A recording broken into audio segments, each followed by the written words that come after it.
Terara Canby had always been the kind of woman the world tried to underestimate. At 25, she carried herself with a softness that belied the fire inside her. Her body was full, generous, round in the way African beauty sculpted itself naturally.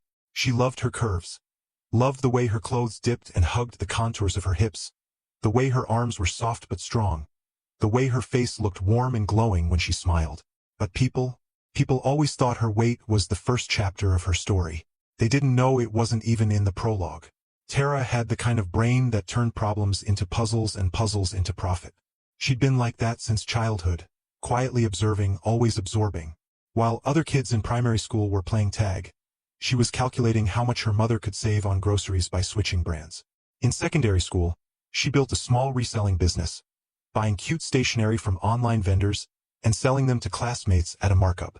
Her father used to laugh and call her, "My tiny tycoon." She grew up as the only child of Chief Adeoye Canby, real estate mogul, industrial powerhouse, respected philanthropist, and billionaire. That last part, the billionaire status, was something he carried lightly but everyone else carried heavily. It meant eyes were always on them. Eyes that judged, admired, hated, or envied. Eyes that pretended to see the family but really only saw the money. Terara learned early to ignore what people saw. She had her own eyes, and her eyes saw everything. At 18, she left Nigeria for Canada to study business analytics. Her father had wanted her to stay. He was protective in a way only a single father could be, but she needed the distance. She needed the world to know her as Terara, not the Akanbi heiress, not the billionaire's fat daughter. Canada was good to her. It was quiet, organized, disciplined. And for the first time in her life she felt invisible, but in a good way. Nobody knew her. Nobody cared how much her father was worth. Nobody whispered behind her back because of her size. She thrived. She made friends, joined projects, interned at a top firm, graduated at the top of her class. And with the small savings from her internships, she launched her own mini-business, an online retail boutique that sold curated fashion items for plus-sized women. It blew up faster than she expected. Her customer base grew across Canada, then the US, then the UK, then suddenly the orders from Nigeria started trickling in. She felt unstoppable. Her life was on a quiet, beautiful upward climb, until the phone call that rerouted her destiny. It was a chilly Thursday evening in Toronto. Terara was at her small apartment, wrapped in a thick blanket, laptop balanced on her thighs as she updated her website. A cup of steaming peppermint tea sat on the table. Music floated softly from her Bluetooth speaker. Her phone buzzed. "Daddy." Her chest warmed. She always loved hearing from him. She picked up. "Hello, Daddy." His voice cut her off. Deep, serious, a little too strained. "Terara, my daughter." Her smile fell a little. "Daddy? Are you okay?" "I'm fine," he said quickly, too quickly. I need you home." She sat upright. "What happened?" There was a pause. A heavy one. She heard him sigh, long and troubled. "Terara, it's time." "For what?" "To take over the company." She froze. The words echoed inside her like a distant drum. She wasn't sure she heard correctly. "Daddy?" She swallowed. "You mean now?" "Yes." He didn't elaborate, but she could feel the weight of it. The urgency, the exhaustion, the unspoken worry threading through his voice. Her heart thudded, fast and uneasy. "Daddy, you've been running a Canby group for over 30 years. Why suddenly?" "Terara." His tone softened. "I am getting older. I am tired. And I need someone I trust to step in." She pressed her palm to her forehead. "But Daddy, the board, the executives, they will answer to you," he said firmly. "As they answer to me. And if anyone has a problem with that, they can leave." It wasn't arrogance. It was truth. Chief Adeoye had built his empire from nothing. People respected him because he earned it. But Terara? She wasn't sure they'd accept her. "Daddy, are you sick?" she finally whispered. "No," he promised. "I'm healthy, but I'm not blind. There are things happening inside that company, things they're hiding from me, and I need fresh eyes. Your eyes." Her breath caught. He trusted her, really trusted her. "I'll come home," she murmured. She heard the relief in his exhale. "Thank you, my child." 2 weeks later, she boarded a flight back to Lagos. As the plane descended and the familiar landscape blossomed under the clouds, red earth, scattered roofs, winding roads, Her heartbeat fluttered with mixed emotions. Excitement, fear, responsibility, curiosity. She wasn't the same girl who left years ago. She had grown, matured, hardened in some places, softened in others. But she didn't know what waited for her at home. When she walked out through the arrival gates, her father was there waiting. He hugged her so tight she almost cried. "You look good," he said, stepping back to examine her. "Stronger." "I had to be," she teased. They drove home, talking about everything except the company. He didn't push. She didn't ask. They both needed the quiet before the storm. But that night, in the living room, after dinner, she finally voiced the question sitting in her chest. "Daddy, you want me to take over the company, but how am I supposed to know who to trust?" He hesitated. Then she saw it, his face, lined with worry, with stress, with the kind of exhaustion men like him rarely showed. "I don't know anymore," he admitted softly. "That is why I want you there." Tara's mind turned, fast, sharp, and then the idea came. "Daddy, what if—" She paused, gathering courage. "What if I enter the company not as myself?" His brows furrowed. "What do you mean?" "I want to see the company from the bottom," she said. "I want to watch the staff, hear the way they talk, see how they behave when no one is watching." He blinked. "Tara, what exactly are you planning?" She inhaled deeply. "Let me join the company as a gardener." Her father choked on his water. "A what?" "Daddy, it makes sense," she insisted. "Gardeners see everything. They move across the compound. They hear conversations. They're invisible." "Tara, this is madness," he sputtered. "You? A gardener?" "It's the only way," she said firmly. "If I walk in as your daughter, everyone will pretend. Everyone will hide their real colors. But if I enter as a nobody, I will see the truth." Her father stared at her, stunned, trying to wrap his mind around what she was saying. Then slowly, a smile crept onto his face. Proud smile. "You truly are my daughter," he whispered. She smiled back, and the plan was born. Over the next week, Tara transformed. She consulted with a professional disguise artist, someone her father trusted. Together they created a whole new version of her. A slightly tangled braid wig, a worn-out clothes, oversized round glasses, a soft rubber slippers. A little dirt smudged on her arms and skirt. A posture that made her look smaller, unsure, blend inable. She practiced lowering her voice, avoiding eye contact, walking quietly. When she looked in the mirror on the morning of her new job, she barely recognized herself. "Ready?" her father asked. "Ready," he sighed.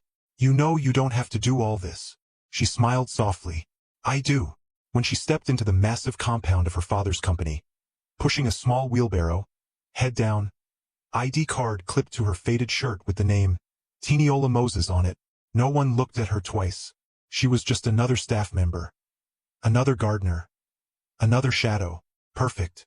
She swallowed a breath, tightened her grip on the wheelbarrow, and whispered to herself, "Let's see what's really happening in this place." And with that, she stepped fully into a world she thought she knew. But absolutely nothing could prepare her for what she was about to discover. Becoming invisible was easier than Tara expected. Not because she lacked presence, far from it. Tara had always walked into rooms like she owned them, even when she didn't. She had a natural confidence, a glow that made people pay attention. But the trick to invisibility wasn't to erase yourself. It was to give people something they didn't want to look at. A gardener, a nobody, a person in the background. People didn't look at people they assumed didn't matter. And that was exactly what Tara needed. Her father had reluctantly agreed to her plan, but even he was shocked by how convincing she looked after the disguise team finished with her. The transformation was subtle but powerful. Her hair was no longer the lush curls she usually kept in a blowout. Instead, her wig was tied into a rough single braid that hung tiredly down her back. Her clothes were faded, the kind thrift stores rejected, muted brown top, cheap wrapper-like skirt, old slippers with one strap repaired using a rubber band.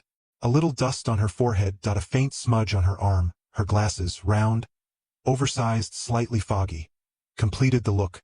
She looked like someone life had pushed to the margins. Even her father needed a second look before whispering, "My God, Tara, this is risky." She squeezed his hand. "Trust me." He nodded, but she could see the worry in his eyes. His daughter, the woman he'd raised with love and protection, was about to walk into the lion's den pretending to be prey. Tara left the mansion at 6 a.m., sitting in the back of a staff shuttle to blend in. No one turned to look at her. The other workers were busy dozing, scrolling their phones, or complaining about traffic. The shuttle reached the massive Akambi Group building just after 7. The building was modern and intimidating. Glass walls, silver edges, flags fluttering, security guards patrolling. She knew the architecture by heart, but today it felt different.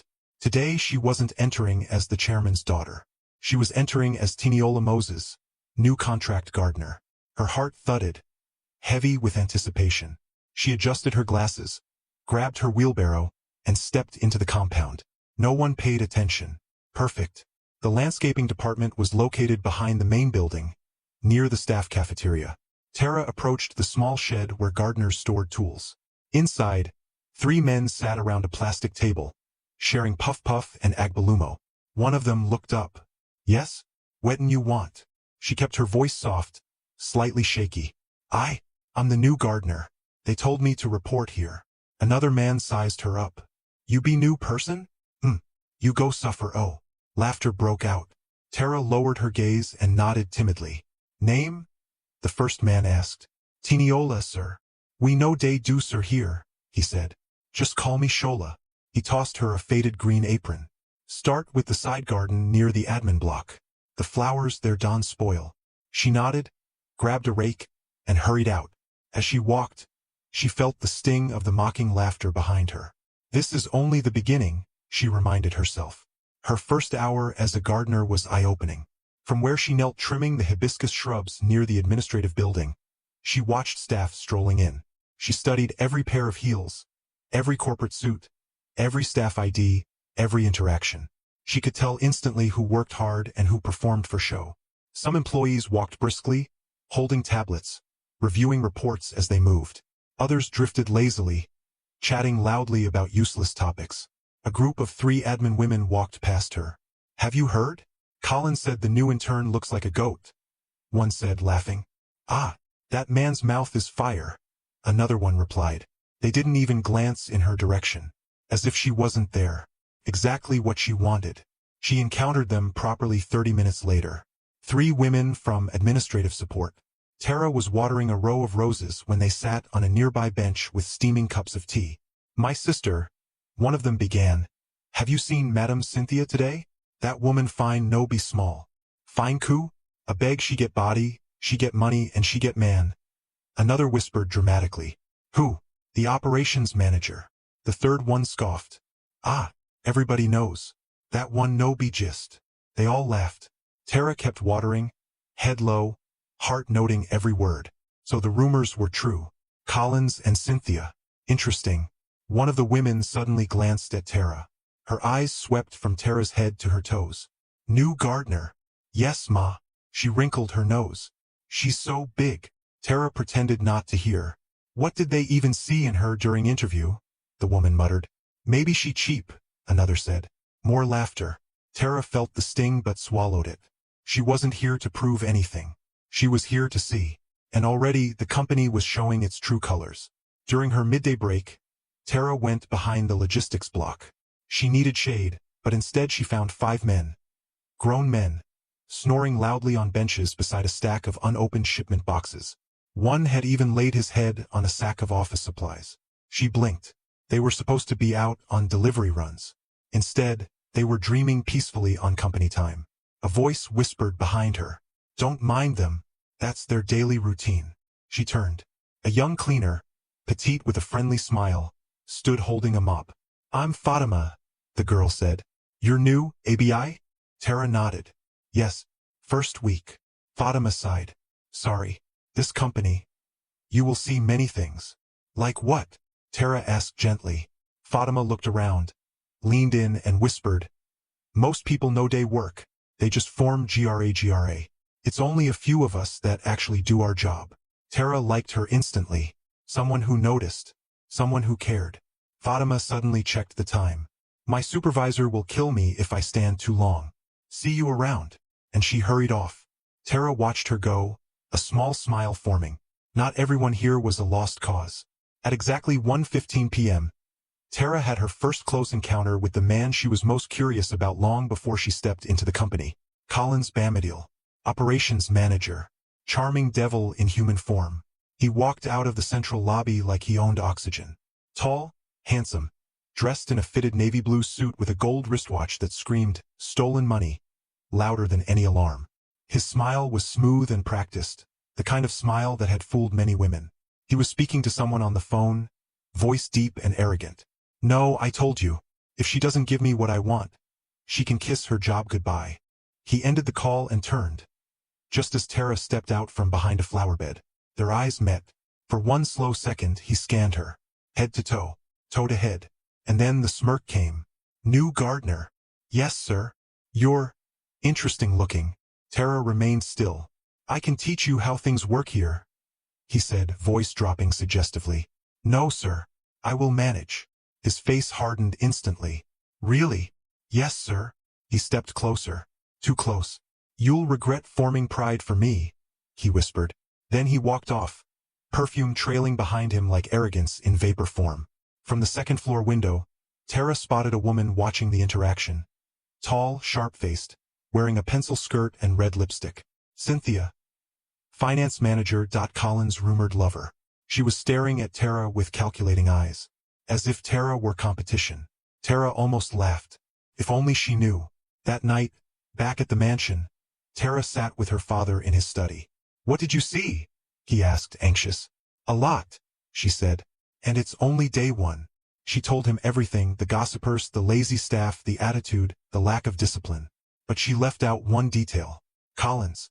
She needed more time before she brought that part to him. Her father listened quietly, occasionally shaking his head. "My company," he murmured, "has rotted under my nose." "Don't worry," she said, a small smile spreading. "I will fix it." He squeezed her hand, pride flooding his eyes. The next morning, Tara woke at 4:45 a.m., tied her wig, slipped into her faded clothes, and became invisible again. She was getting good at it. As she stepped into the compound at sunrise, pushing her wheelbarrow, no one greeted her or looked twice. Good. She wasn't here for friends. She wasn't here for validation. She wasn't here to be liked. She was here to observe. To gather evidence. To expose the rot. Prepare for the throne she would soon inherit. Tara Akambi, the billionaire's daughter, had officially become a ghost inside her own legacy. And the company had no idea the storm that was coming.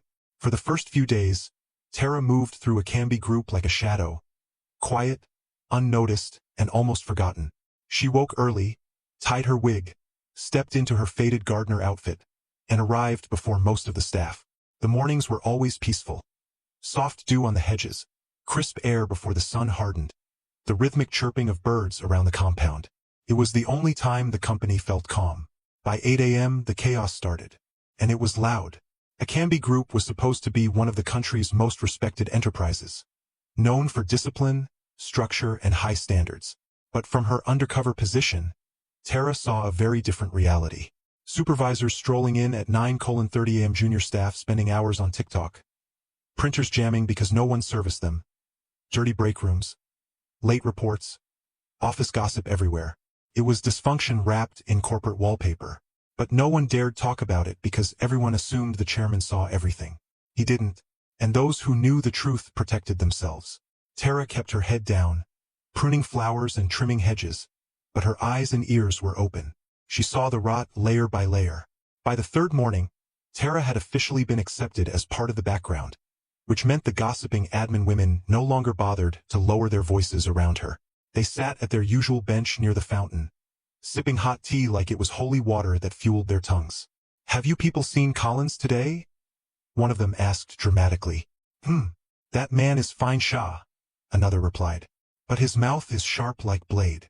The third woman hissed. "Fine for what? Abeg, the man is useless. He's only good at using women." Tara paused from trimming the rose bushes, pretending to adjust the sprinkler while listening without lifting her head. The first woman leaned forward, voice dropping. "You know that new intake from marketing? The slim one with curly hair?" Yes, that fine girl. She resigned yesterday night. Just like that." "Why?" "Because Collins asked her to come to his office after work. She refused." Next thing, her appraisal report suddenly changed. Negative comments everywhere. The women gasped. He really did that? My sister, that man has destroyed careers in this place. If you don't agree with him, he will make your life hell. The conversation hit Tara like a punch. She knew the man was arrogant. She knew he flirted too easily. But now she was hearing the truth. He wasn't only a nuisance. He was dangerous. The women continued talking. And Cynthia is no better, one added, rolling her eyes. Madam carries herself like queen, but she's just his handbag. And both of them are eating money like groundnut. Tara tightened her grip on her watering can. She wanted to go straight to HR and demand an investigation, but she reminded herself she couldn't reveal anything yet. She needed proof, and proof required patience. Later that day, Tara wandered toward the logistics yard, pretending to pick dry leaves, when she found the lazy five doing what they did best. Nothing. Two of them were lying on the grass. One was peeling oranges. Another was browsing football news loudly on his phone. And the fifth was bragging. Omo, at the end of this month I must hammer. Overtime go pay die. Tara blinked. Overtime? These men slept more than her cat back in Canada. Another man laughed. Guy, you know say we no day do anything but the system no day no. Nah my supervisor help me fill the sheet. Nah why I day loyal to am. Man must chop. Tara's jaw clenched. Ghost overtime. Fabricated work hours. Supervisor collaboration. This wasn't just laziness, this was fraud. But she said nothing. She simply cut a few weeds and left quietly, ignoring the fact that the men didn't acknowledge her presence. She was invisible. And that invisibility was turning into a weapon. By Thursday, Collins had fully taken notice of her. He liked to walk around the compound at random hours, sometimes to look important, sometimes to hunt for vulnerable women to corner. This time, he found Tara sweeping near the entrance. He slowed down. You again, he said with a smirk. Tara kept sweeping. Good afternoon, sir. You don't talk much. I'm working, sir. He stepped closer, lifting her chin with a finger.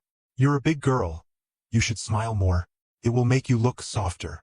Tara stepped back, lowering her gaze to hide the disgust rising inside her. Sorry, sir. I need to finish here. Collins stared at her, eyes narrowing. You're forming hard to get. You don't know who I am. She bowed her head. I'm sorry, sir. That's more like it. He smirked and walked away. Tara exhaled sharply. Inside, she was burning, but she forced herself to stay calm. Recording him now would alert him. She would wait for him to slip. She knew he would. Men like Collins always did. That afternoon, she witnessed something she hadn't planned to see. She was watering the shrubs near the finance department when she heard raised voices through an open window. She froze. Inside were Collins and Cynthia. You said the chairman would be traveling, Cynthia hissed. Now he's calling emergency meetings every week. Collins paced. Relax. The old man suspects nothing. Don't be so sure, she snapped. If he checks the books, we're dead. Collins scoffed. He won't. He trusts you. That trust is exactly why he will check. Tara's heartbeat raced. They were worried. They were hiding something significant. She leaned closer, pretending to pick a fallen leaf. Then she heard it. We need to clean the accounts before month-end, Collins said. And delete the old payroll records. Tara's heart froze. Delete payroll? They were stealing and planning to cover their tracks. She quietly backed away and walked off before anyone saw her. The web was bigger than she thought. Friday afternoon, something happened that shook her more than she expected. She was carrying a bag of soil past the cafeteria entrance when Collins and Cynthia stepped out together, laughing loudly. Collins looked at her and smirked, then whispered something to Cynthia. Cynthia burst into loud laughter. Look at her legs, Collins said, not quietly enough. Like two bags of Gary. Cynthia giggled. Her thighs are wrestling with each other. Staff around them laughed. Tara stopped walking for a moment. She wasn't used to this. Not because she hadn't heard insults before. She had. But because she wasn't used to being powerless. As Tara can be, Billionaire's daughter, nobody talked to her like this. But as Tiniola the gardener, she was fair game. Her face burned, but she forced herself to walk away. Not a single person defended her. Not even one. And that told her something important. This company didn't just have corruption problems, it had culture problems. People were scared. People were selfish. People were weak. And people were tired. She could sense it. The few hardworking staff walked alone, avoided drama, kept their heads down. Fear had become currency here, and Collins and Cynthia were the landlords. Later that evening, Tara sat alone on the grass behind the building, pulling off her gloves and breathing in the sunset. She wasn't crying. She refused to give them that victory, but she felt something simmering in her chest. Anger, determination, clarity. This wasn't just about taking over her father's business anymore. It was about saving it. Suddenly, she heard footsteps. It was Fatima, holding a mop, her face full of concern. "Are you okay?" Fatima asked gently. Tara nodded. "Yes." Fatima frowned. "I saw what Collins and Cynthia did earlier. You didn't deserve that." Tara's throat tightened. "Thank you," she whispered. Fatima sat beside her. "Don't mind them. Many people here are wicked. Just do your work and stay away from trouble." Tara looked at her. This small, hard-working young woman who treated her like a human being. Not a joke. "You're kind," Tara said softly. Fatima smiled shyly. "We are all trying to survive." Tara watched her walk away and made a silent vow. When she finally revealed herself, Fatima would be one of the first people she rewarded. As Tara walked home that evening, she carried more than her tools.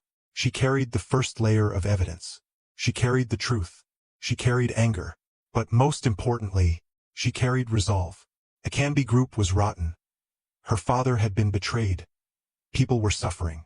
And she, the invisible gardener, the daughter everyone underestimated, the heir nobody knew was already among them, would clean the company from the inside out. Week 1 was over. The real work was just beginning.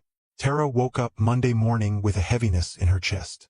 Week 1 had been shocking, messy, and painfully revealing. She had witnessed laziness, gossip, corruption, and cruelty. Most of it aimed directly at her. But week two was war.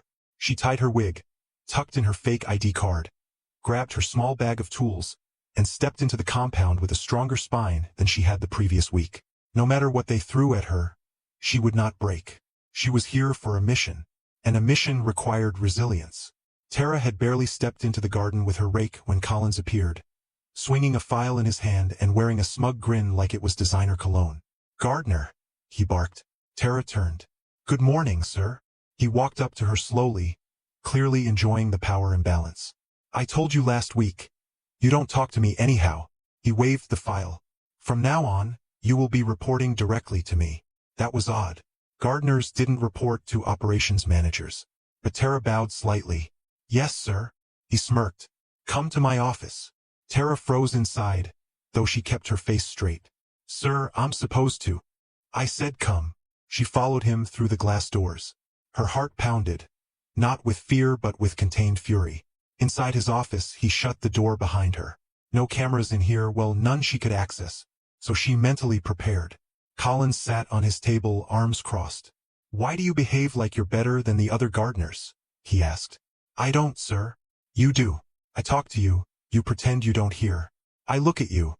You behave like I'm disturbing your life." "I'm sorry, sir." He chuckled. "You should be. Because if you annoy me again, you'll be packing your load by Friday." Tara swallowed. He leaned closer. "But you don't have to lose your job. A fine, big woman like you, I can take care of you." There it was. The real motive. She stepped back. "Sir, please. I'm just here to work." He frowned instantly. "I see. You're forming." He stood up, towering over her. "Well, I don't force myself on anybody, but I can make life very uncomfortable for you." He dismissed her with a wave. "Get out." As she walked out, a few staff members glanced at her, some with pity, others with amusement. They had seen this pattern play out before. Tara didn't react, but deep inside, a storm was forming. The rest of the day unfolded like a coordinated attack. When she reached the garden toolshed, she found her wheelbarrow overturned and her watering can missing. One of the gardeners laughed. "Collins say make we no give you anything unless he approves." Tara blinked. "But I need to work." "Na him talk am."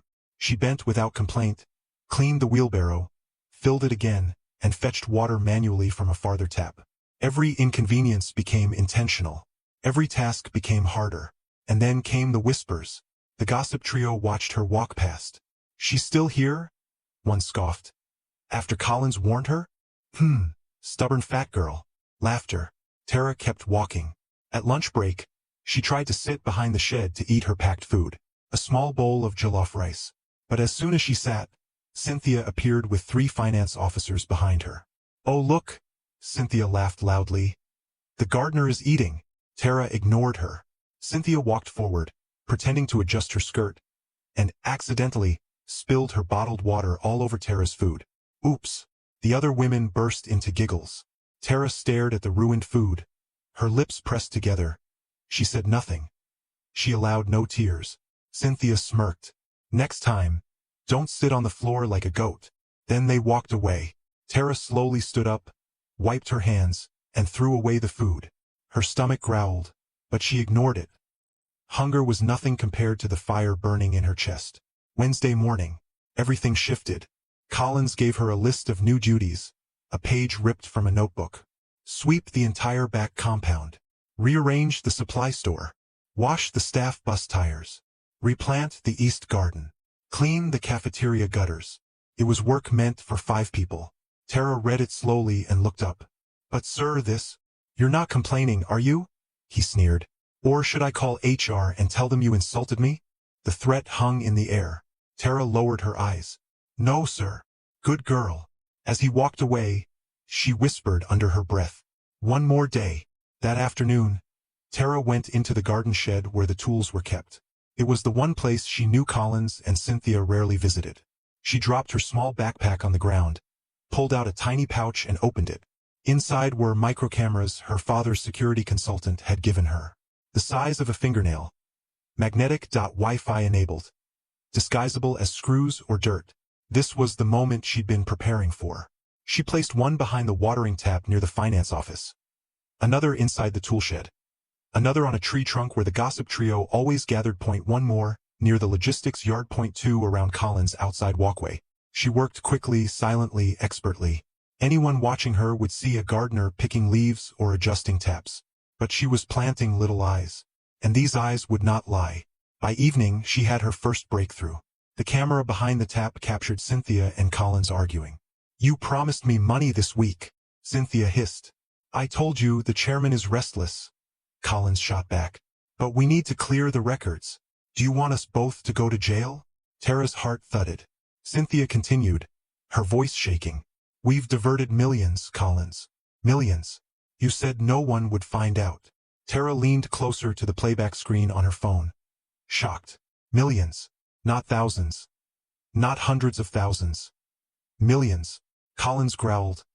"Stop panicking. I'm handling it." Tara paused the video. There it was. Direct confession. Her chest filled with both relief and anger. She wasn't just being bullied. She was walking inside a den of criminals. Thursday was worse. Collins seemed frustrated with her resistance. He didn't like women who said no. He didn't like women who avoided him. He didn't like not being in control. So he escalated. He ordered her to mop the entire cafeteria floor during lunchtime, while people were still there. So the gossip trio snickered loudly. The lazy 5 snapped their fingers and called her waitress. Cynthia walked by and kicked her mop bucket intentionally, spilling water everywhere. "You're so clumsy," she said with a fake pout. More laughter.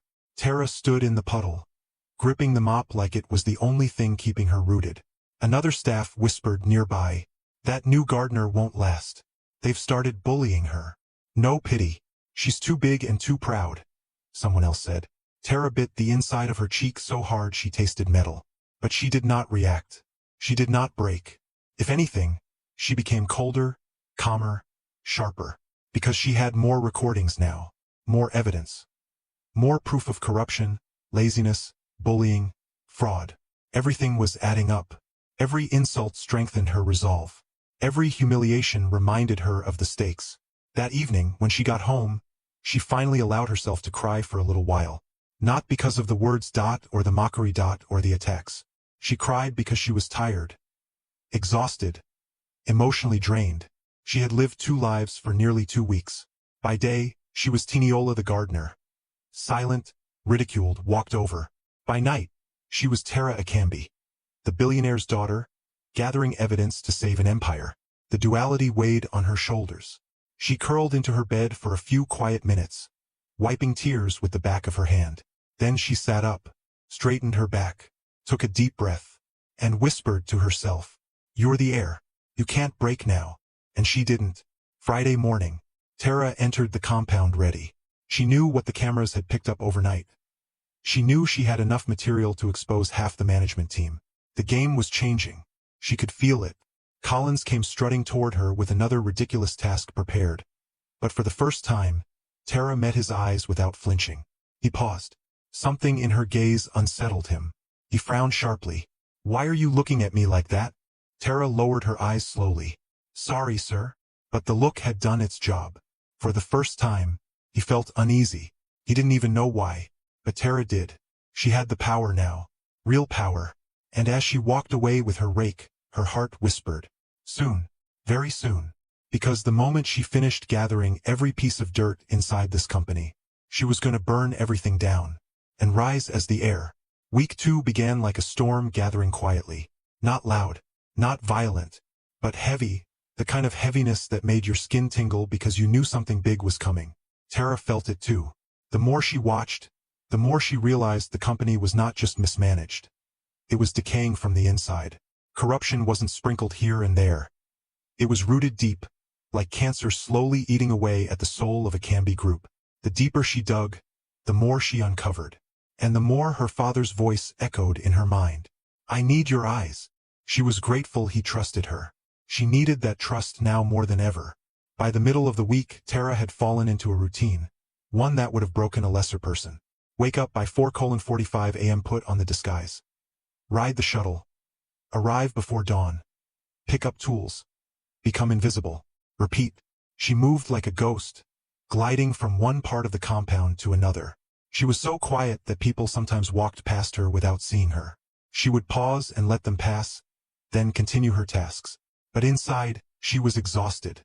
Physically from the constant manual labor. Emotionally from the daily bullying. Mentally from recording and keeping track of every piece of evidence. She had never worked this hard in her entire life, and yet she had never felt more determined. Wednesday, around 11 a.m., something unexpected happened.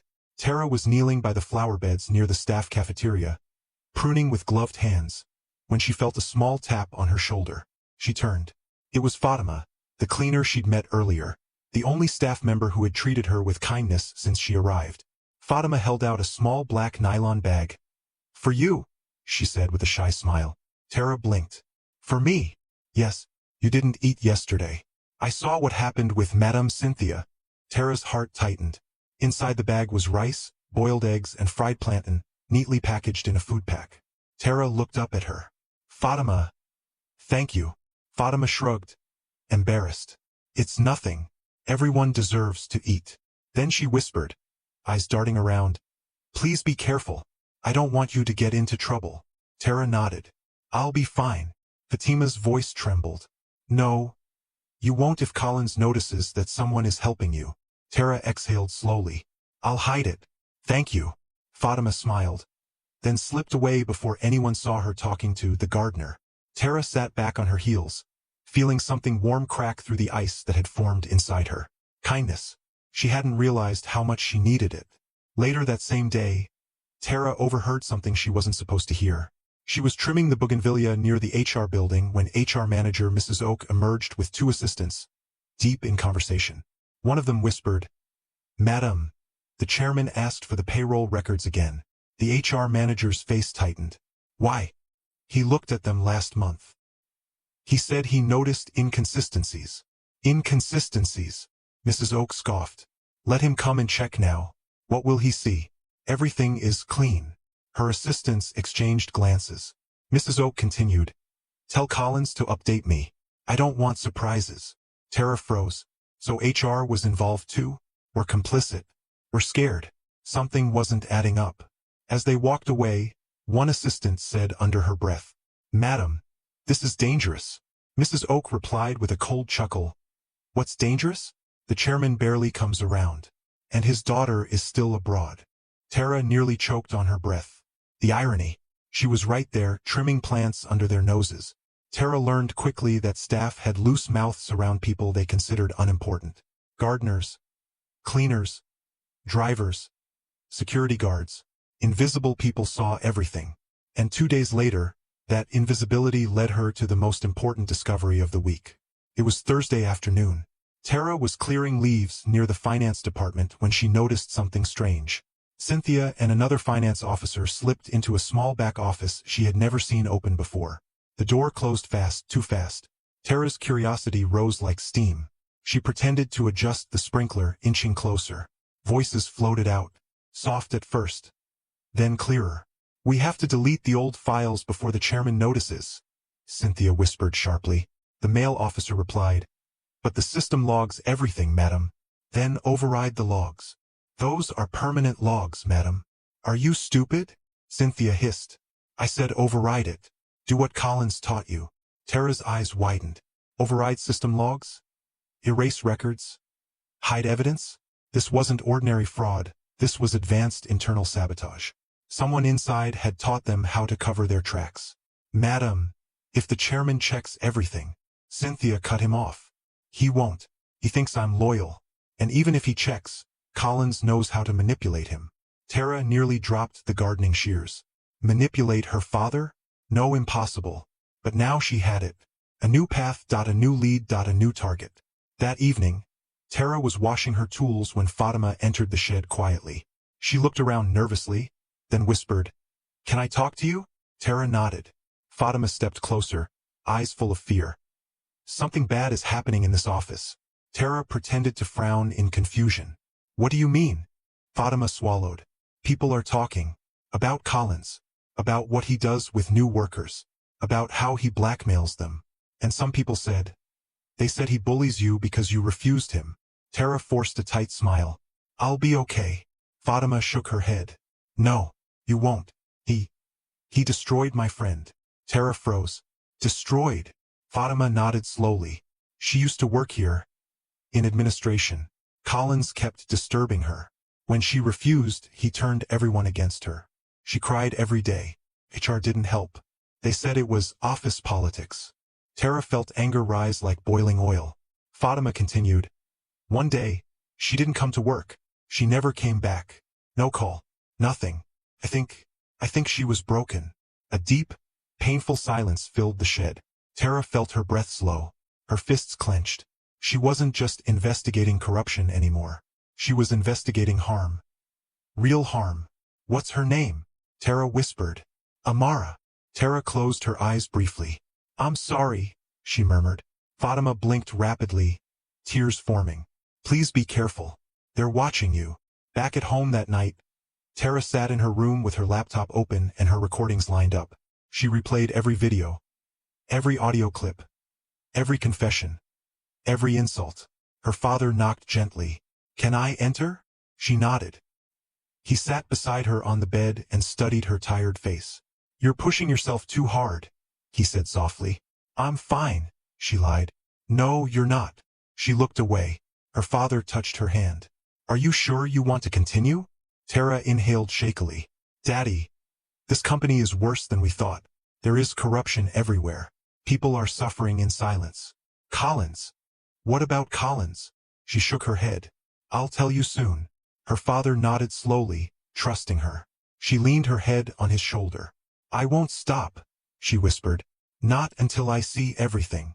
He placed a hand on her back. "You're stronger than I imagined." His voice cracked slightly, and in that moment, Tara realized he wasn't just relying on her as his heir. He was relying on her as his protector. The crack in the system had opened, and she had seen what was inside. Now the real dismantling would begin. That night, when everyone else was asleep, Tara crawled into bed and stared at the ceiling. Her muscles ached. Her heart felt bruised. Her mind raced. But her determination, unshakable. She whispered into the silence, "I will save this company, even if I have to tear it down first." And in the darkness, the company's invisible gardener, the girl they mocked, bullied, overworked, and underestimated, made a silent oath. No more silence, and no more hiding, and no more fear. She was the heir, and her time was coming. The next week felt heavier. Tara arrived at the office on Monday with a knot twisting in her stomach. She had rested over the weekend, but her spirit still felt like it had been wrung dry and hung under the sun. She wasn't physically weak. She was exhausted in the way a person gets from fighting invisible battles day after day. And the worst part? It wasn't over. She stepped off the staff bus, adjusted her glasses, and began her slow walk toward the landscaping shed. The compound hadn't even warmed up for the day, but trouble was already waiting for her. Collins. He was leaning against a pillar near the entrance, phone in one hand, coffee cup in the other, face twisted in a smug smile like he had planned his wickedness in advance. As she passed, he said loudly, "Gardner." Her steps slowed. "Come here." Tara obeyed quietly, head lowered. She could feel his eyes crawling over her like insects. He sipped his coffee and smirked. "You're early. Good. I need you to do something for me." "Yes, sir." He leaned closer, lowering his voice. "You've been ignoring me." Tara blinked behind her glasses. "No, sir. I've been working." "Really?" He scoffed. "You think I don't see the way you avoid my office? The way you run when I'm coming?" She swallowed. "I'm just doing my job. You think you're too good for me, right?" His jaw tightened. "Big body means big pride, ABI?" Tara flinched, the insult landing in her chest like a stone. Collins smiled, satisfied. "I've tried to be nice to you, but it seems you need discipline. So let me help you." He reached out and dragged a finger slowly down her arm. Tara jerked back instantly. Collins' face darkened. "Really? I'm sorry, sir." Her voice trembled on purpose, not out of fear but strategy. "You should be," he hissed. "Because now I will make sure this week is unforgettable for you." He turned and walked away. Tara felt her pulse thudding in her ears. This man was dangerous. Not just corrupt, dangerous. And she had just become his target. The bullying escalated immediately. Before she even reached the shed, Shola, the senior gardener, handed her a crumpled sheet. "Manager Cersei make you do these ones today," he said without looking at her. Tara unfolded the list. Her stomach tightened. Sweep the entire female staff restrooms. Wash the company generator house. Trim the hedges facing the express road. Scrub the security gate floor. Repaint the old flower pots behind the cafeteria. This was not gardener work. This was punishment. "You're giving me all this alone?" Tara asked gently. Shola shrugged. "Nah, manager order. You fit tell em say you no go do am." Tara forced a small smile. "No, it's fine." He snorted. "Good luck." By 10 a.m., Tara was covered in sweat and dust. She had scrubbed floors, climbed ladders, lifted heavy pots. Her back burned. Her arms felt like lead. But she powered through, taking notes and recording every interaction on her tiny devices. Everything was evidence now. As she repainted a cracked flower pot behind the cafeteria, she heard familiar heels clicking. Cynthia, the finance manager, glanced at Tara, then burst into a mocking laugh. "Is this one not tired yet?" she said to the staff behind her. "See the way her arms are shaking. Maybe if she stopped eating like a tractor, she would move faster." The staff laughed loudly. Tara stared at the pot, hands steady. She would not give them a reaction. Cynthia walked closer, head tilted. Imagine looking like this and still having the audacity to reject Collins.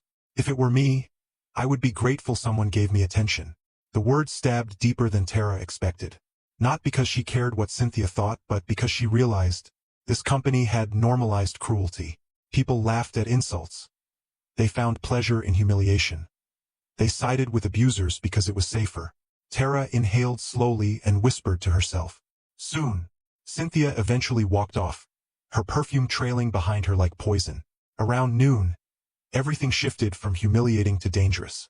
Collins sent a message through Shola. "Manager say make you go clean the storeroom." Tara stiffened. The storeroom, the one place every female staff avoided. The one place Collins used like his personal den. Her pulse quickened. But she had no choice if she wanted to remain undercover. She walked toward the building, climbing the stairs. As she reached the corridor, she saw Collins leaning against the door of the storeroom, arms crossed, smirking. "I was waiting," he said. She forced a respectful tone. "You asked me to clean here, sir?" "Yes," he said, pushing the door open. "After you." Tara hesitated, eyes scanning the hallway. It was empty. Too empty. He stepped behind her and nudged her forward. Inside, the room was dim, filled with cleaning supplies, old office equipment, and stacks of dusty documents. The door shut with a click behind them. "Why are you afraid?" Collins asked softly. "I just wanted to talk." She stepped back. "Sir, I just came to clean." He cut her off, grabbing her wrist lightly. "Do you know how many women in this office would beg for my attention?" Tara's heart thundered. "I'm not one of them," she said firmly. His face twisted. "You think you're special? You think you're better than everyone because you're big? You think you can embarrass me? No, sir. I will destroy you," he snapped. "You hear me? I will make sure you regret ever stepping foot in this company."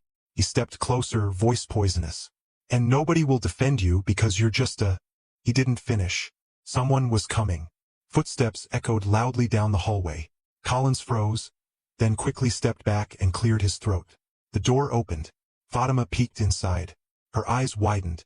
"Ah, sorry, sir. I didn't know someone was here." Collins glared. "Get out." Fatima rushed away. He turned to Tara again, eyes burning with hatred. "This isn't over." He left, slamming the door behind him. Tara sagged against a shelf, breathing shakily. That was too close. Too dangerous. If Fatima hadn't come, she didn't want to finish the thought. After lunch, Tara found Fatima cleaning the stairway. She approached her quietly. "Thank you." Fatima blinked innocently. "For what?" "For earlier." Fatima hesitated, then lowered her voice. "I saw his face. He wanted to hurt you." Tara swallowed hard. "I know." Fatima touched her arm gently. "Please, you have to be careful. He's worse than people think." "I will." Fatima stepped back, whispering, "Talk to someone. Tell HR." Tara smiled sadly. "HR won't help me." Fatima's eyes softened. "I'm sorry." Tara nodded. "It's not your fault." It took everything in her not to reveal her true identity, not to promise Fatima that justice was coming. But timing mattered more than emotion. By the time Tara finished her list of impossible tasks, her hands were raw and blistered. Her ankles ached. Her shoulders felt like heavy stones. She walked toward the shed at closing time, moving slower than usual. But just when she thought the day was finally over, Collins appeared again. "Tomorrow," he said coldly, "you're reporting to the motor garage. They need someone to clean the gutters." Tara clenched her jaw. "Yes, sir. And don't be late. I'll be checking." She nodded. He leaned in. "I always get what I want, even if I have to break it." Tara didn't answer. She simply walked away. But as she did, she felt something inside her snap. Not fear. Not anger. Clarity. A calm, cold, unshakable clarity. That night, back in her room, Tara sat on her bed with her laptop open. The small cameras had recorded everything: Colin's threats, Cynthia's insults, the finance fraud discussions, HR's suspicious conversations. She replayed all of it one by one. Her door cracked open. Her father stepped inside. "You're still awake?" "Yes." He studied her face. "You look tired." "I'm beyond tired." He hesitated. "Do you want to stop?" Tara looked at him, eyes burning with quiet fire. "No, Daddy," she whispered. "I want to finish." Her father nodded slowly. "When you're ready, I will be with you." She touched his hand. "Soon." He left, closing the door gently. Tara leaned back against her pillow, eyes staring into the dim ceiling. She whispered, "He thinks he can break me." A long, breathless pause. Then her voice turned to steel. "He has no idea who I am." Before sleeping, Tara downloaded all the recordings into a hidden encrypted folder and backed them up to a private cloud. She set the cameras to higher sensitivity. She reviewed her next steps. And then she whispered to herself, "Tomorrow will be different. I'm done being scared." She wasn't just gathering evidence anymore. She was preparing for war. And the breaking point wasn't hers. It was Colin's. The company compound looked peaceful at dawn. But Tara knew better. Peace was an illusion around a Canby group. Behind the glass walls, behind the polished floors, behind the corporate smiles, there was decay. And she was done pretending not to see it. She stepped off the staff shuttle, her shoulders heavy but her mind razor-sharp. Her disguise felt lighter on her now, almost like armor instead of shame. She tied her wig tighter, adjusted her apron, grabbed her wheelbarrow, and headed toward the gardens. She had one goal for the day: finish collecting the last pieces of evidence. Then reveal everything to her father. Then burn the entire corruption to the ground. But she needed one more thing, one final solid proof. And she was determined to get it. When Tara reached the tool shed, she noticed something immediately. Silence. No chatter. No gossip. No laughter. Just uneasy quiet. The lazy five weren't snoring in their usual corner. The gossip trio wasn't strolling around with plastic cups of tea. Even the security guards seemed more alert. Something had shifted. A few staff glanced at her strangely, their eyes darting away quickly. Word was spreading. Not about who she truly was, no one suspected that yet, but about something else. Collins was angry. Deeply angry. And when he was angry, he became unpredictable. Shola, the senior gardener, approached her cautiously. "Manager say make you come to his office," he said gruffly, avoiding eye contact. Tara raised her brows behind her glasses. "Now?" "Yes," he say immediately. Tara's heartbeat slowed, heavy and deliberate. This was it, the moment she had been preparing for. She thanked Shola and walked slowly toward the operations building. Colin's office door was open, but he was inside pacing like a man who'd lost something valuable. When he saw her, he stopped abruptly. "You," he said, pointing a finger at her chest. Tara lowered her eyes. "Good morning, sir." "Shut up," he snapped. Tara bit the inside of her cheek to keep her composure. Collins exhaled sharply, gripping the edge of his desk. "Something is wrong in this office. Something is happening that I don't like." She said nothing. He walked up to her slowly, eyes narrow. "Do you know what I think?" She stayed silent. "I think someone is spying on me." Her heartbeat quickened. Not fear, awareness. "Sir, He cut her off. "Don't talk when I'm talking." He came close enough that she could smell the bitterness of his morning coffee. "Someone has been recording me," he said. "Someone is trying to ruin me, and I intend to find out who." He leaned in. "Do you know anything about it?" Tara kept her voice low and soft.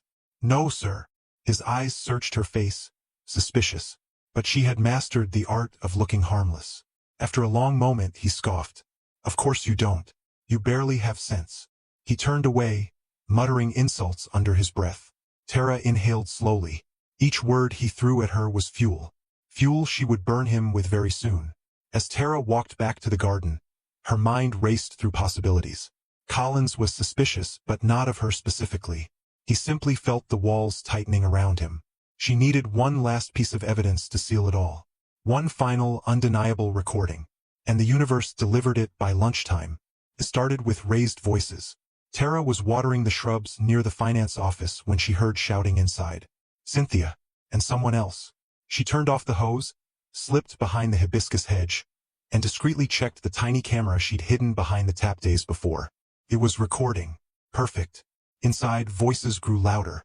"You said the overtime sheets were signed," Cynthia yelled. "They were," another staff replied. "But Collins changed everything." "You people are going to get me caught," she hissed. "Madam, we did what you said." "No, you didn't," Cynthia screamed. "The chairman keeps asking for payroll logs. If he sees the discrepancies before we clear them." Tara zoomed in with her small listening device. There was rustling, papers slapping against a desk. Then Collins' voice joined the chaos. "Will you both shut up?" Cynthia gasped.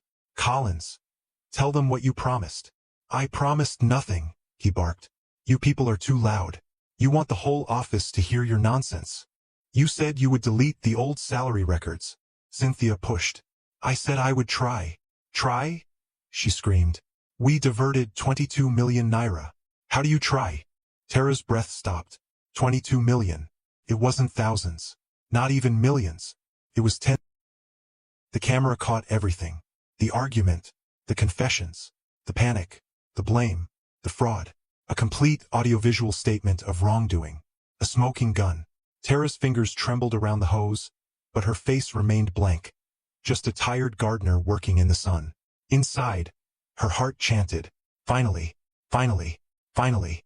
Hours later, as the sun sank behind the buildings, Collins wandered outside the office looking agitated. He spotted Tara sweeping near the cafeteria. "Perfect." He marched toward her. "You," he snarled. Tara stopped sweeping. "Are you following me?" he demanded. "No, sir." "Are you spying on me?" "No, sir." He glared. "Then how do you always appear when I'm angry?" "You are everywhere. In my face. Near the finance office. Sweeping where you shouldn't be." Tara blinked. "Sir, those are my assignments." He leaned in close. Too close. "You lie too much for a big girl." A few staff watched from afar. He grabbed her broom and flung it across the pavement. Tara inhaled sharply as the broom clattered loudly. Gasps rippled through the hallway. Collins pointed a finger in her face. "I swear, if I find out you are involved in anything happening in this office, I will make your life a nightmare. A living hell." Tara said nothing. She simply bowed her head. Silent. Still. Unbroken. Collins stormed off. But Tara didn't move yet. She couldn't. Her heart pounded furiously inside her chest. Not from fear. From decision. She had reached her limit. She had enough recordings. Enough evidence. Enough witnesses. Enough proof. It was time. Tara returned home that evening bathed in dust, sweat, and fire. She didn't even change clothes before entering her father's study. He looked up, startled. "Tara? What happened?" She pulled out her laptop. Her hands shook. Not because she was scared, but because the weight of everything she had held in was crashing forward all at once. "Daddy," she whispered. "I'm done collecting evidence." Her father's brows knitted. "What evidence?" She met his eyes. "And the dam broke." "All of it," she said. "Fraud. Ghost workers. Missing funds. Forged signatures. Sexual harassment. Abuse of power. Bullying. Overtime scams. Payroll manipulation. Theft. 22 million in diverted funds. False reporting. Everything." Her father stared at her in growing horror. "Tara, I recorded everything," she breathed. "I caught them all." She opened her folder. Pressed play. Video after video rolled. Collins threatening her. Cynthia mocking staff. Finance staff admitting fraud. Overtime scams. Ghost worker lists. Conversations about deleting logs. Her father sat frozen, his hand covering his mouth. When the last video ended, the room was so silent that Tara could hear her own heartbeat. She looked at her father. He looked broken, angry, ashamed, heartsick. "Tara," he whispered hoarsely, "you saved my company." Tears welled in her eyes. She shook her head. "Not yet." He straightened slowly, wiping his eyes. "What do you need?" he asked, voice deepening. Tara exhaled. She spoke only 2 words. "Come tomorrow." Her father nodded once. A heavy, powerful nod. Then he picked up his phone. "Prepare my convoy. Call the police commissioner. Call the EFCC chairman. Call legal." Tara watched quietly. The storm she had been preparing had finally arrived. And tomorrow, the Canby Group would face Judgment Day. She slept that night with a calm she hadn't felt in weeks. Tomorrow would be the end of their corruption. And the beginning of her reign. Morning at a Canby Group usually began with casual chatter, lazy footsteps, and workers dragging themselves into the compound like sleepwalkers. But today felt different. There was tension in the air, sharp, electric, almost metallic. The compound was too quiet. The staff walked like they were stepping on eggshells. Even the gossip trio whispered instead of yelling. No one knew what was wrong, but they all sensed something was coming. Something big. And they were right. Tara arrived at 6:45 a.m., stepping out of a regular staff shuttle like she always did. She wore her gardener disguise. Faded skirt, apron, old slippers, hair in a rough braid. She looked like nothing. Nobody. A simple worker. But her eyes were different today. Calm. Cold. Focused. Today she wasn't here to hide. Today she was here to end it all. From her spot near the gate, she saw the black SUVs long before anyone else did. Sleek engines. Dark-tinted windows. Security vehicles in a tight formation. Red and blue lights not flashing but present. Police. The FCC. Her father's convoy. They moved like a silent army. Tara inhaled deeply. This was it. As the convoy approached the front entrance, staff froze mid-step. Someone dropped a file. Someone gasped loudly. Someone whispered, "Yezu," under her breath. Within seconds, murmurs spread like wildfire. "The chairman is here? With police? Is someone getting arrested? What happened? Why today?" Every department felt it. People rushed to fix their clothes. Managers scrambled. Secretaries panicked. Supervisors called each other asking what was happening. Collins stepped out of the operations block at that exact moment, adjusting his tie and frowning. He walked toward the commotion, thinking, as usual, that he was needed. One of the security guards blocked his path. "Sir." The chairman asked everyone to report to the conference hall immediately. Collins puffed out his chest. "Everyone? Including me?" "Yes, sir. Everybody. He grinned smugly. Good. I'll sit at the front. If only he knew. Tara watched him walk away, shoulders high and arrogant. Today would humble him. It took almost 30 minutes to gather the entire staff, from senior managers to cleaners to drivers. The conference hall buzzed with fear and confusion. No one had ever seen the chairman call a full company emergency meeting. The gossip trio whispered rapidly. Is it financial trouble? Maybe the chairman wants to reshuffle management. What if he's retiring? The Lazy Five looked scared for once that HR looked like they knew something was wrong. Finance staff fidgeted in their seats. Cynthia sat near the front, crossing her legs elegantly, pretending to be calm. And then, Collins strutted in. He sat confidently in the front row, directly facing the podium. He looked smug, untouchable, large. Tara entered last, head bowed, blending into the far back of the hall. Nobody looked at her. Perfect. Silence fell sharply when the door opened and Chief Adeoye Akanbi walked in. The chairman, the founder, the lion of Akanbi Group. A man whose presence alone commanded respect. People stood automatically. Behind him were uniformed policemen and EFCC officers. Not with guns drawn, not aggressive, just present, solemn, authoritative. He stepped to the podium, his expression carved from stone. Sit. Everyone obeyed instantly. Chief Adeoye scanned the room slowly, his eyes lingering on each department like he was weighing their souls. When I call a meeting, he began quietly, it is because something important has happened. People shifted nervously. But today, his voice deepened. Something unforgivable has happened. A ripple of fear spread. Collins straightened in his seat. Cynthia's lipstick smile tightened. The chairman continued. For months, I have received reports that did not match the true state of this company. I suspected lies, corruption, and misconduct. He paused. But I needed proof. He looked toward the door. And I got it. Murmurs rippled through the hall. Proof? From where? From who? Then the chairman said the sentence that shattered the room. Bring her in. Everyone turned toward the entrance. The doors opened, and the gardener walked in, slow, quiet, head bowed. Tara. She walked down the aisle. The same aisle where they mocked her, ignored her, insulted her, stepped on her dignity like dirt. Today she walked it with grace. Every step felt like reclaiming something stolen. People squinted, confused. Why is the gardener here? What is going on? Did she do something wrong? Even Cynthia frowned. Collins smirked. He whispered to the person beside him. Maybe they caught her stealing flowers. He laughed at his own joke. Until the chairman placed a hand on Tara's shoulder and said, with a voice that shook the room, "This is my daughter."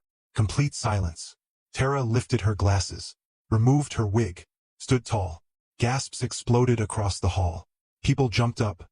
Some covered their mouths. Some looked like they might faint. One of the gardeners dropped his cap.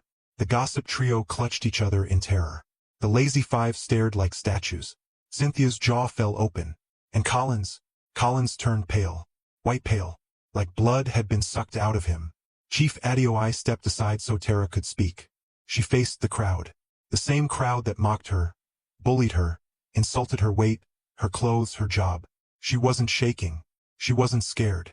She was powerful. My name is Tara Akanbi, she began. And for the past month, I have worked here as a gardener. I wanted to understand what this company had become. People shifted uncomfortably. I saw everything. Her voice grew colder. The lies, the laziness, the gossip, the bullying, the fraud, the manipulation, the abuse of power, the theft of millions. Gasps, whispers, fear. In the last 4 weeks, Tara continued, I recorded everything. Every conversation, every insult, every illegal activity, every stolen naira. She turned to the chairman and nodded. He clicked a remote. The projector screen lit up. The first video played. Collins threatening Tara in the storeroom. His exact words, I will make your life a nightmare. The hall erupted. People cursed. Women gasped in disgust. Even senior staff looked horrified. Next recording. Cynthia and Collins discussing the diverted funds. We have taken 22 million. Delete the records. Cynthia covered her face with her hands. Then video after video rolled. Lazy staff sleeping. Gossipers mocking Tara. Are discussing ways to hide discrepancies. finance manipulating payroll sheets, supervisors forging overtime. Each clip was a blow. Each revelation was a thunderbolt. By the time it ended, the hall was trembling with shock. The chairman stepped forward. "Mr. Collins Bamadil," he said sharply. "Stand up." Collins remained seated, frozen. Two policemen approached. Suddenly, Collins sprang to his feet and tried to run. "No, wait, it's not me. It's a setup." Officers grabbed him. Staff screamed. Cynthia tried to slip out through a side exit, but EFCC officers cornered her. "Madam, please come with us."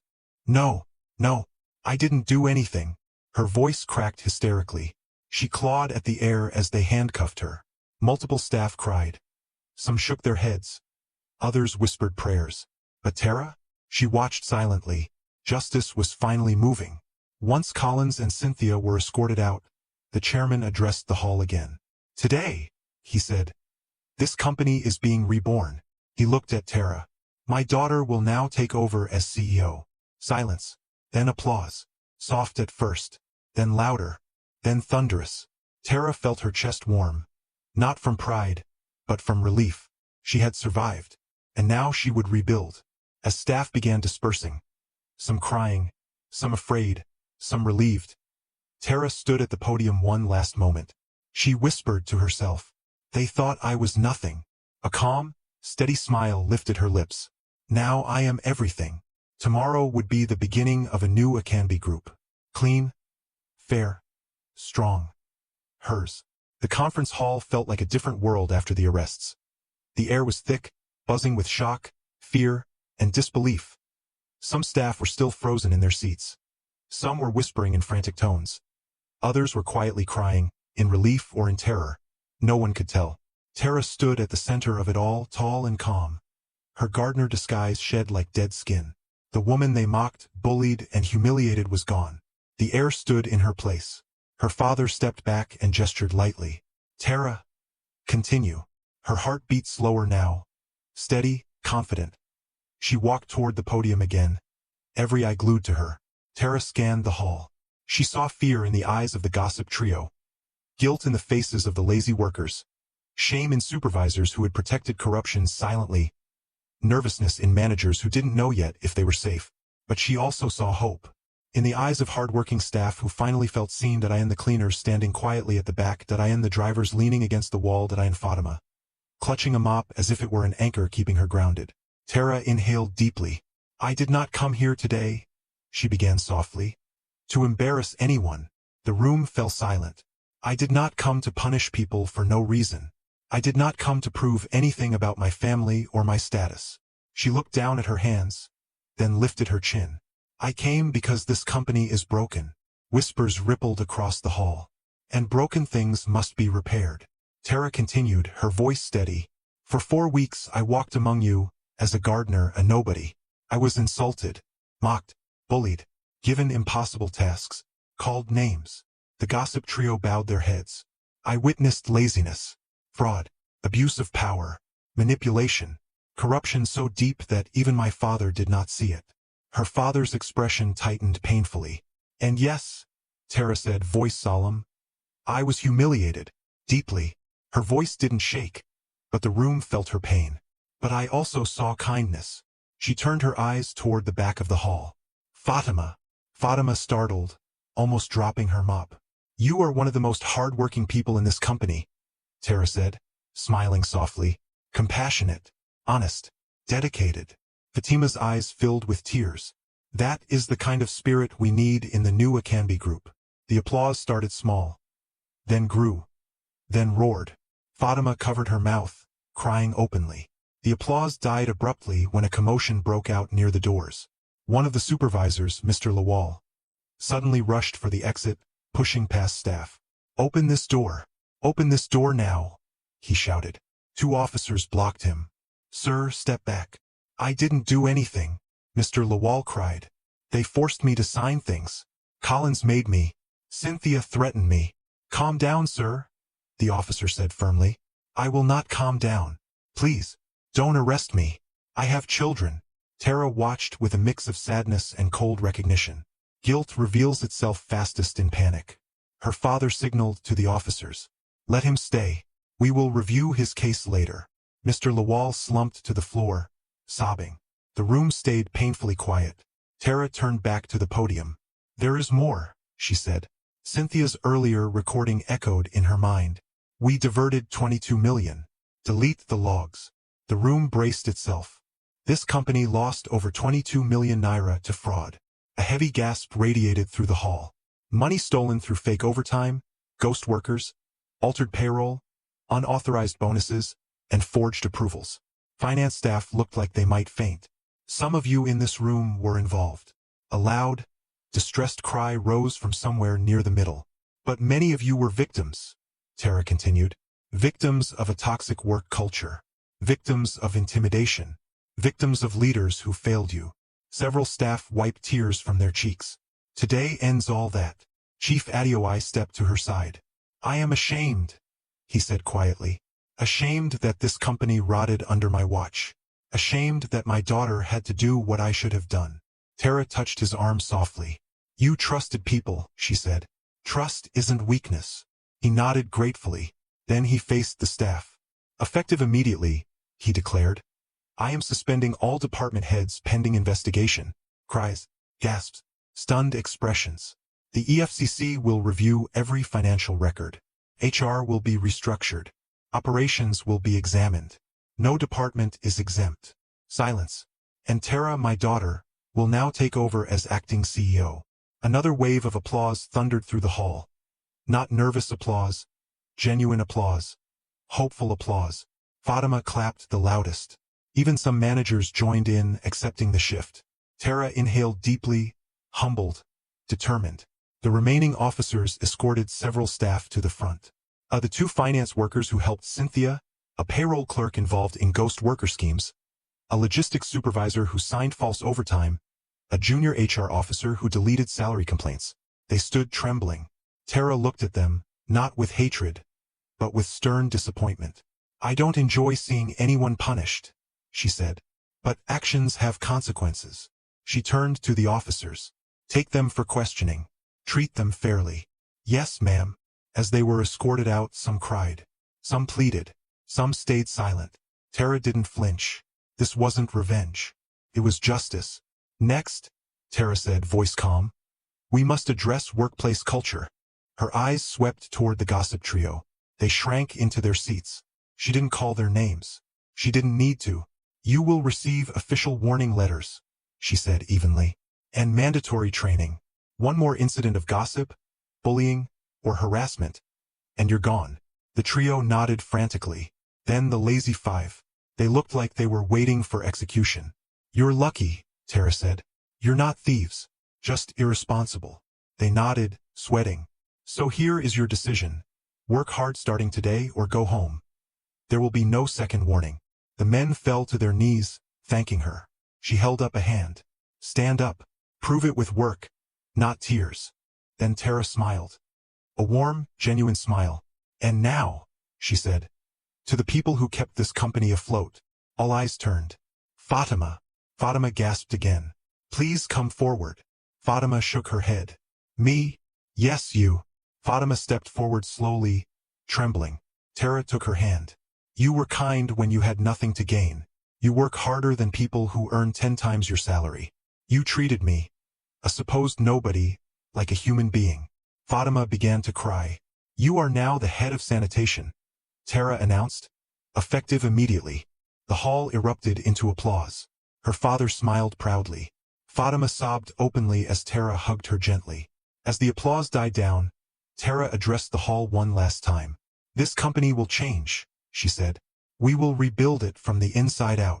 She lifted her chin. There will be transparency. There will be fairness. There will be accountability. There will be opportunity for those who work hard. Heads nodded. Some people smiled for the first time in months. Akambi Group will not be a company of fear anymore, she declared. It will be a company of dignity. Her father stepped beside her, beaming. Together, father and daughter symbolized renewal. A new era. A new leadership. As officers led the guilty out of the building. As staff wiped tears of relief. As sunlight streamed through the tall glass windows. Tara walked to the front row, stood where Collins had sat so confidently an hour earlier, and whispered to herself, "Your time is over." She picked up the broom he had thrown days ago, and quietly snapped it in half. Tomorrow, she would sit in the CEO's office for the first time. Not as a gardener, not as a victim, but as the rightful heir. Thanks for watching. If you enjoyed the story, please subscribe to this channel and tell us where you are watching from. Have a wonderful day.